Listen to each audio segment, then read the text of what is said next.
Vishnupriya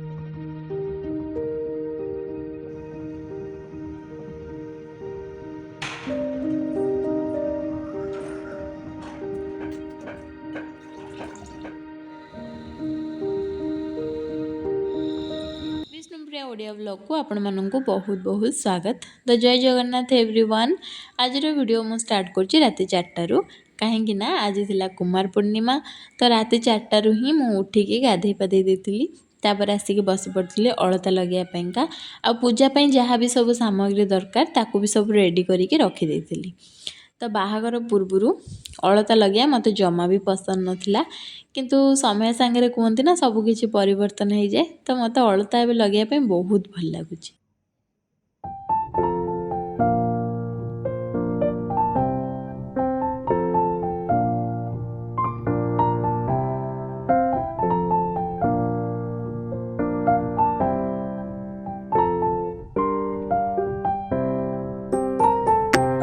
ready हो गली मु तापर आसिकी बालकनी पटे देखली जे टिके फर्चा हो गलानी। तो एबे आसंतु जीवा पूजा करबा।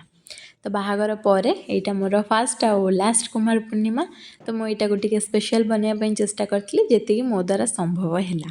तो जाइकी चौरा धुआ धुई कर देइथिली। तो तांकर चौरा जेहेतु छात उपर थिला तो आम रूम पाखरे थिला सेतिपई जाइकी चौरा धुआ धुई करदेली। आउ पूजा सामग्री जहाँ भी सब सजाड़ी आनिकी ऊपर को पलि आसिली तापरे पूजा स्टार्ट कर देइथिली।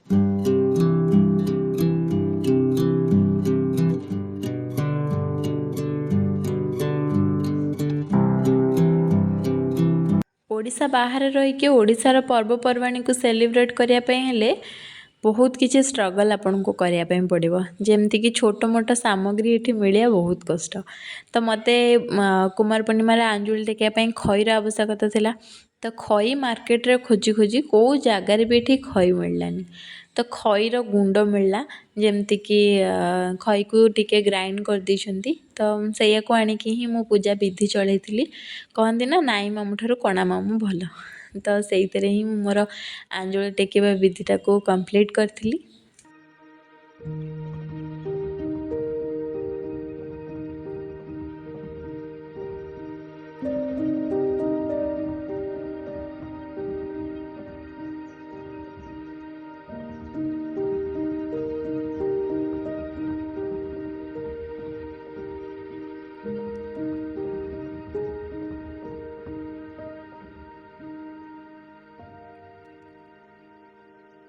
ओडिशा बाहर रहीकि ओडिशा पर्व पालुथिबे आउ बाहर देशर बाहर राज्यर लोक मैंने आपण को देखिकी भावुथिबे जे माने कौन करूछंती।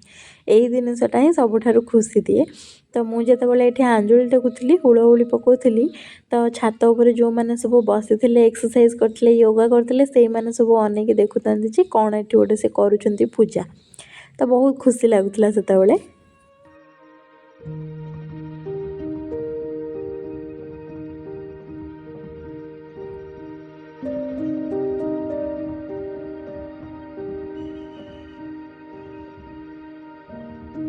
पूजा सारिके आसिक देखला बेलू समय हो जाता हजबैंड ऑफिस जीवार। तो फटाफट जाइए मो किचन को ब्रेकफास्ट प्रिपेयर करने लगिगली। तो भाविली सबुठारु इजी हम चूड़ा कदली चकटिकी देदेवी। तो चूड़ा को भाजिकी तादरे कदली आउ पेड़ा पकईली गुड़ टिके पकईकी पानी हाल्का देकी चकटिकी दे देइथिली खायापेंका। तो हजबैंड को चूड़ा कदली जमा भी भल लगे। से बाहागर पूर्व मामी कहती जे से जमा चूड़ा कदली खाऊ नथिले। तो मु आनिकी 2-4 गुंडा बड़ बड़ करके खुआई देइथिली। हजबैंड को कैमरा आगो को आनी पारलिनी कहीं से रेडी होथिले सेतिपई।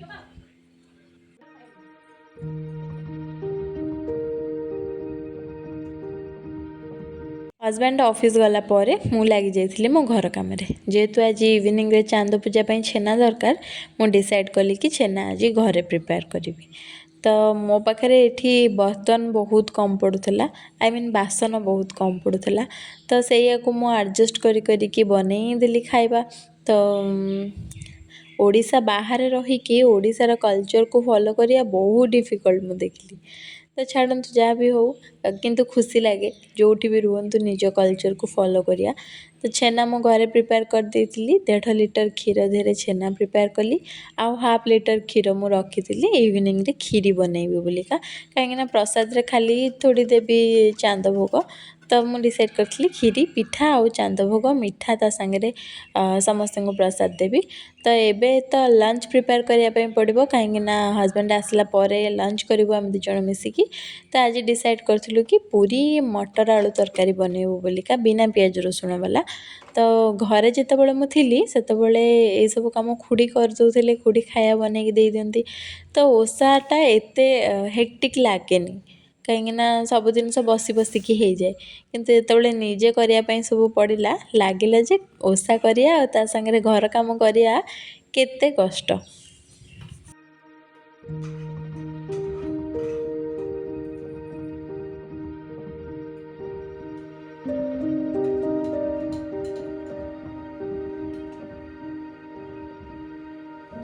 ମଟର ତରକାରୀ ବନେଇ ସାରିଲା ପରେ ୱେଟ୍ କରିଥିଲି, ହଜବେଣ୍ଡ ଯେତେବେଳେ ଆସିବା ଟାଇମ୍ ହେଇଗଲା ପାଖାପାଖି, ତ ଗରମା ଗରମ ପୁରୀ ଛାଣି ଦେଇଥିଲି।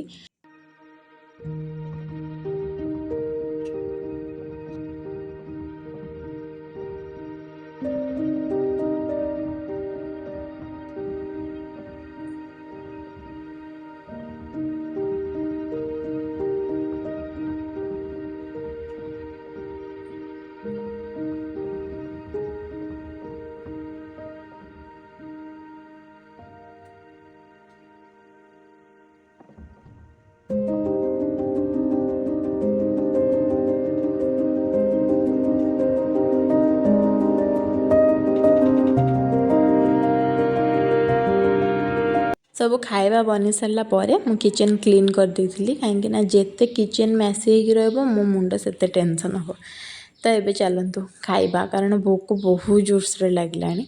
ତ ମୁଁ ଖାଇବା ବାଢ଼ି ଦେଇଥିଲି, ହଜବେଣ୍ଡ ଫ୍ରେଶ୍ ହେଇକି ଆସିଲା ପରେ ଆମେ 2 ଜଣ ଯାକ ମିଶିକି ହିଁ ଲଞ୍ଚ କରିଦେଇଥିଲୁ। ତ ପୁରୀ ଆଉ ମଟର ତରକାରୀ ବହୁତ ଟେଷ୍ଟି ହେଇଥିଲା, ହଜବେଣ୍ଡ କହିଲେ। ଆଣ୍ଡ ସବୁ ପୁରୀ ଆଉ ମଟର ତରକାରୀ ଆମର ଫିନିଶ୍ ହେଇଗଲା। ମୁଁ ଭାବିଥିଲି ମଟର ତରକାରୀ ବୋଧେ ରାତି ପାଇଁ ବଳିଯିବ, କିନ୍ତୁ ସରିଗଲା। ହଜବେଣ୍ଡ ଅଫିସ୍ ଗଲା ପରେ ମୁଁ ଅଧଘଣ୍ଟେ କି ଘଣ୍ଟେ ପାଖାପାଖି ନ୍ୟାପ୍ ନେଇକି ଆସିକି ପୁଣି ଲାଗିଯାଇଥିଲି କାମରେ। ତ ବାସନ ସବୁ ମଜାମଜି କରିକି ରଖିଦେଲି। ମୋର ଗୋଟେ ଅଭ୍ୟାସ ଏମିତି ହେଇଗଲାଣି, ବାସନ ମଜା ସରିଲା ପରେ ପୋଛା ହେବାଟା କମ୍ପଲସରି ହେଇଗଲାଣି।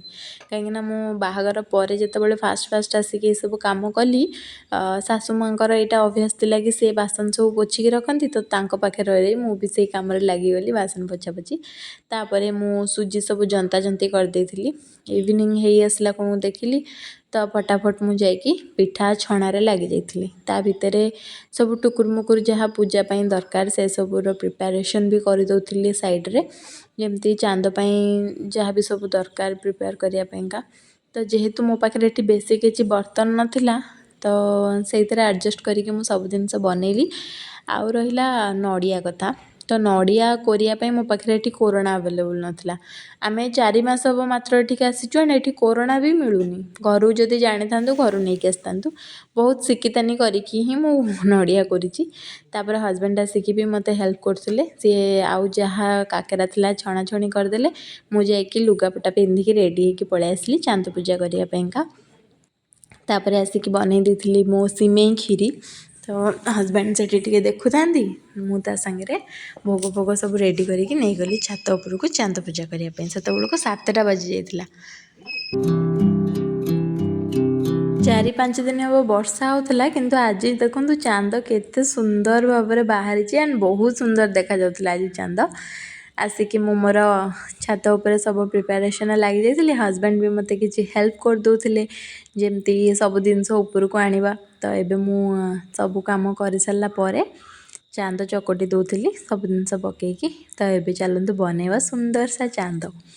ତ ଚାନ୍ଦ କିଛି ଏମିତି ମୁଁ ବନେଇଥିଲି, ତା ସାଙ୍ଗରେ ମଝିରେ ହାଫ୍ ଚନ୍ଦ୍ର ବନେଇକି ତା ମଝିରେ ଗୋଟେ ଫୁଲ୍ ଚାନ୍ଦ ବନେଇଥିଲି।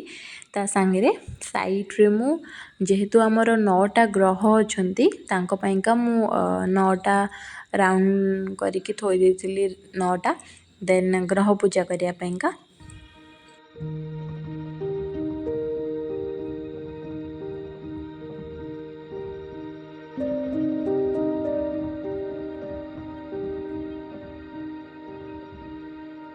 तो चांद ठाकुरଙ୍କ ପାଖରେ ମୁଁ ଭୋଗ ଲଗେଇଥିଲି ଆଉ ଯାହା ପ୍ରସାଦ ବି ବନେଇଥିଲି ତାକୁ ସବୁ ଭୋଗ ଲଗେଇଥିଲି। ତ ଆଜ୍ ୱେଲ୍ ଆଜ୍ ଆଜିର ମୋର କୁମାର ପୂର୍ଣ୍ଣିମାର ସେଲିବ୍ରେସନ୍ କିଛି ଏମିତି ଥିଲା, ପୁରା ହେକ୍ଟିକ୍ ଥିଲା ମୋତେ ଲାଗିଲା। କାହିଁକିନା ଏତେ ସବୁ କାମ ସବୁ ବର୍ଷ ଖୁଡ଼ି ମମି କରିଦିଅନ୍ତି, ଆମେ ଖାଲି ରିଲାକ୍ସ ହେଇକି ବସିକି ପୂଜା କରୁ ବାସ୍। କିନ୍ତୁ ନିଜେ ସବୁ ପ୍ରିପେୟାର କରିକି ପୂଜା କରିବା ଟିକେ ଟଫ୍ ଥିଲା, କାହିଁକିନା ଏଇଟା ଫାର୍ଷ୍ଟ ଆଉ ଲାଷ୍ଟ ଟାଇମ୍ ଥିଲା। ତ ଏସବୁ ସରିଲା ପରେ ଘର ଲୋକଙ୍କ ସହିତ ଟିକେ କଥା ହେଇଗଲୁ। ତାପରେ ମୁଁ ସବୁ ପ୍ରସାଦ ପ୍ୟାକ୍ କରିଦେଇଥିଲି ତଳ ଆଣ୍ଟିଙ୍କ ଘରକୁ ଆଉ ହଜବେଣ୍ଡଙ୍କ ସାଙ୍ଗ ପାଇଁ। ତ ଆଜ୍ ୱେଲ୍ ଆଜ୍ ମୋ ଭିଡ଼ିଓଟା କିଛି ଏମିତି ଥିଲା। ତ ଭିଡ଼ିଓ ଏବେ ସରିବାକୁ ଆସିଲାଣି। ଯଦି ଆପଣମାନଙ୍କୁ ମୋ ଭିଡ଼ିଓ ଭଲ ଲାଗିଥିବ ଦେନ୍ ହୃଦୟରୁ ଗୋଟିଏ ଲାଇକ୍ ଆଣ୍ଡ ମୋ ଚ୍ୟାନେଲକୁ ସବସ୍କ୍ରାଇବ୍ କରିବା ପାଇଁ ଜମାରୁ ବି ଭୁଲିବେନି। ତ ଏମିତି ଦେଖାହେବ କିଛି ଇଣ୍ଟରେଷ୍ଟିଂ ନ୍ୟୁ ଭିଡ଼ିଓରେ। ସେ ପର୍ଯ୍ୟନ୍ତ ବାଏ ବାଏ।